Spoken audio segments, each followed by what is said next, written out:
আমরা মানুষের সব দেখতে পারি, কিন্তু আমরা মানুষের সফলতা দেখতে পারি না।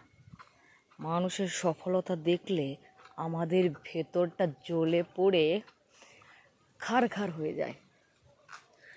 আসলে দর্শক, আমরা মানুষের সফলতা কোনোভাবেই দেখতে পারি না।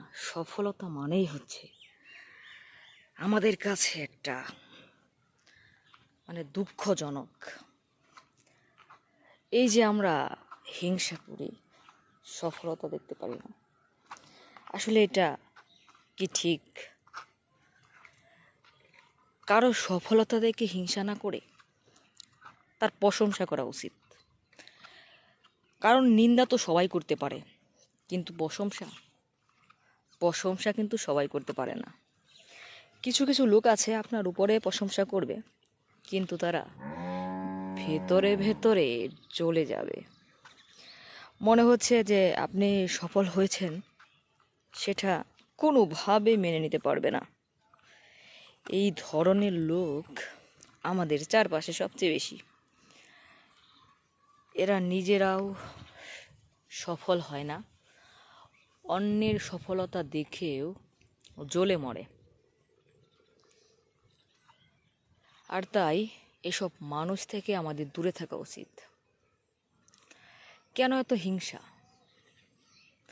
আমরা কেন এত অন্যকে হিংসা করি? যার কিছু নেই সেই হিংসা করে, যার আছে সে কখনো, একটা কথা আছে, ভরা কলসি বাজে না, কিন্তু খালি কলসি বাজে বেশি।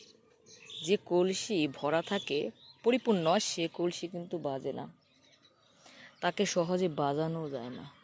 কিন্তু যে কলসি খালি, সে কলসি কিন্তু বাজে বেশি। তো আমাদের চারপাশে যে লোকজন আছে তারা আপনার প্রশংসাও করবে না, কিন্তু নিন্দা করবে।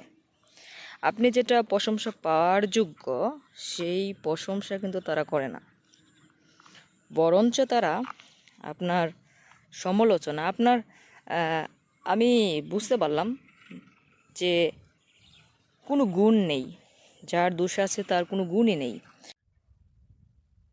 সমাজ কিন্তু আর যাই পারুক, একটা জিনিস খুব ভালো পারে, সেটা হচ্ছে অন্যকে নত করতে। সমাজ আপনাকে কতটা উপকারে আসে, সমাজ কিন্তু আমাদের তেমন উপকারে আসে না। আর সমাজের মানুষগুলো কেউ কারো সহজে ভালো চায় না। আপনি পরিস্থিতিতে পড়ে একটা ছোট কাজ করছেন, সম্মানিত কাজ করছেন, সেখানে আপনার যখন দোষ পাবে না, তখন কোনো না কোনো অজুহাতে আপনাকে কিভাবে নত করবে, ছোট করবে, সেই বুদ্ধিটা কিন্তু সমাজ করে ফেলে, সমাজের লোকেরা করে। আরে তুমি এত পড়াশোনা করে এটা করছো, তোমার থেকে কম পড়ালেখা করে সে ওটা করছে, অনেক টাকার মালিক, অনেক টাকা করছে, অনেক টাকা ইনকাম করছে। এই যে কথাবার্তা আপনার মনটাকে ভেঙে দেবে, ঘুরিয়ে দেবে, একদম ঘুরিয়ে দেবে, এমন ভাবে বিষ মিশিয়ে দিবে আপনার মাঝে যে আপনি হতাশা ছাড়া কিছুই পাবেন না। আর এটা কিন্তু খুব ভালো করে পারে। আপনাকে বুঝতে হবে এরা এটা কেন করছে। গুণীর কদর কখনো গুণী ছাড়া যেমন বোঝে না, তেমনি আপনার কাজের মূল্যটা আপনি ছাড়া কেউ বোঝে না, বোঝা সম্ভব না। আপনি কেন করছেন, পরিস্থিতিটা আপনি মোকাবেলা করেন, সে না। সে বলতে পারবে, সে বলবে, কারণ তার মুখ আছে, মুখোশও আছে, সে বলে। মুখে অনেক কথা বলা যায়, কিন্তু কাজের ক্ষেত্রে করাই কঠিন। যে যত বেশি চিল্লাচিল্লি করে, যে যত বেশি নীরব থাকে, এই দুই ধরনের মানুষটা দুই রকম। যে চিল্লিয়ে অনেক কিছু বলতে পারে, তার মনটা হালকা হয়ে যায়। যে নীরব থাকে, চিল্লাচিল্লি করতে পারে না, তার মনটা না ভারী থাকে, ভার ওজন হয়ে থাকে। বলতে গেলে আমাদের যে সময়, আমরা সমালোচনা হব না এমন না, আপনি যে কোনো কাজ করবেন সমালোচনা শিকার হবেনই, ছোট হোক বড় হোক সমালোচনা আছে, আর সেখানে আলোচনাও আছে। 20টা মানুষ যদি এক জায়গায় থাকে সেইখানে 20 জন মানুষ কিন্তু খারাপ না। 20টা মানুষের মাঝে হাতে গোনা 1 থেকে 2 জন মানুষ অবশ্যই ভালো। এটা মনে রাখতে হবে। সবাই আপনাকে একইভাবে বিচার করবে কখনো না, একইভাবে কাউকে বিচার করা সম্ভব না।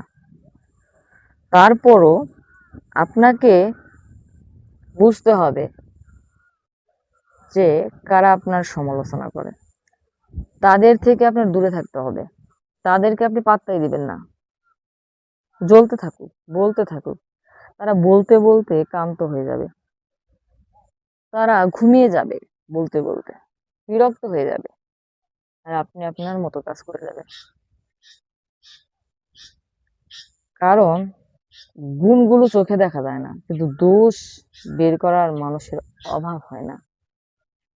তার পাশে যারা আছে সবাই আপনার গুণ দেখতে পাবে না, কিন্তু দোষ না করলেও নির্দোষ লোকেরা ফাঁসি বেশি পায়, দোষীরা কিন্তু ছাড়া পায়। কথাটা বাস্তব। বাস্তবতা এমন একটা জিনিস যেখানে আপনি যত বেশি ভালো হবেন, যত বেশি আন্তরিকতা দেখাবেন, যত বেশি মানুষের সাথে মিশবেন, তত বেশি একা হতে চাইবেন, তত বেশি মানুষকে ঘৃণা করবেন।